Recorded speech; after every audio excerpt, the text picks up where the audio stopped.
So I woke up this morning thinking about the video that I had made last night, and I was thinking about SPY, and I was like, man, that weekly candle kind of looked a little bullish, but on the daily, it don't. I mean, it just chopped around, but like when you look at this on the weekly, and I see this broadening formation, I see that we have potential to have a short to medium term bottom here, but I just wasn't too certain because I'm like, man, we still got a big balance sheet to run off, and they talking about doing it at a faster pace. You know what I'm saying? So I was like, let me zoom out and let me look back at this channel that we had on SPY. We talk about the broadening formation, right? But I wanted to look at it on a longer time frame.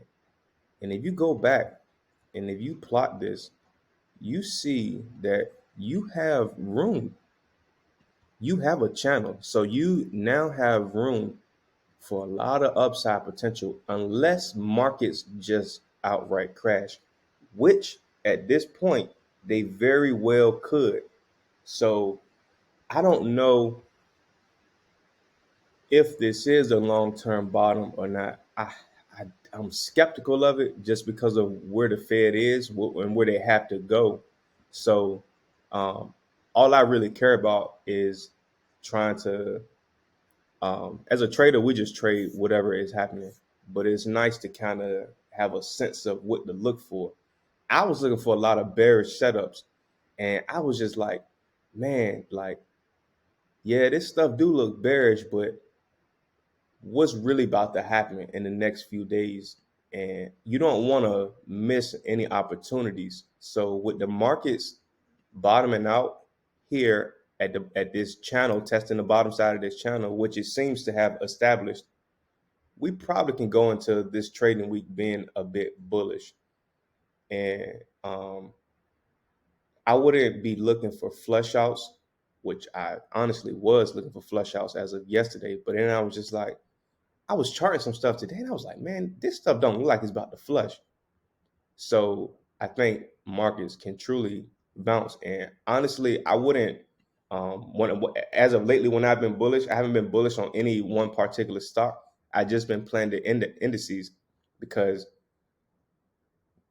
individual stocks just been doing whatever they want to do. Heck, even the indices have. But I think you got a lot of upside potential for SPY here. And two, I hadn't looked at my indicators in a while. The green is the 200-day moving average. If SPY can reclaim that, you got some room to be bullish up until about that 50-day, I would say, to be honest.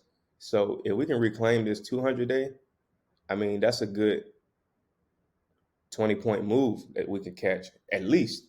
And then you get to the middle of that band, and you probably going this channel. You probably gonna start seeing some volatility. And if markets decide they want to push and test the highs of the channel, then by any means, we'll be at 480, 495 within a matter of a couple of weeks. Because the thing is, all you have now between now and FOMC is CPI releases, PCE releases, um, and that kind of stuff, these data releases, and the markets don't get particularly too, they get crazy, but I wouldn't say, I don't know if we're going to get a hot enough CPI reading to crash the markets. The Fed has to say or do something crazy. But now if CPI start coming out and it's crazy hot, then the market's gonna start to say, oh, the Fed definitely about to raise rates 10 times this year, that kind of crazy stuff. So we still got to be on the watch out for that. But I think inflation, I don't think it's like peaked, but I think the velocity of it is probably gonna start slowing down. We still gonna see high readings, in my opinion, but I don't see it decelerating. But the market has not really cared about these high readings for too long. They just kind of believe that they're going to settle out over time. So it's like as long as inflation stop skyrocketing, the market's going to be cool. So I think that's all we really got to look out for is these CPI releases and evaluating them and kind of trying to picture and play out how the Fed going to play those readings. So I think, like I said, we got some room to be bullish if we can take out that 200 day, because it seems we found the bottom side of this channel. But make sure you like and subscribe. Join the Discord at investorsanonymous.net, all that good stuff. And I'll catch you next time.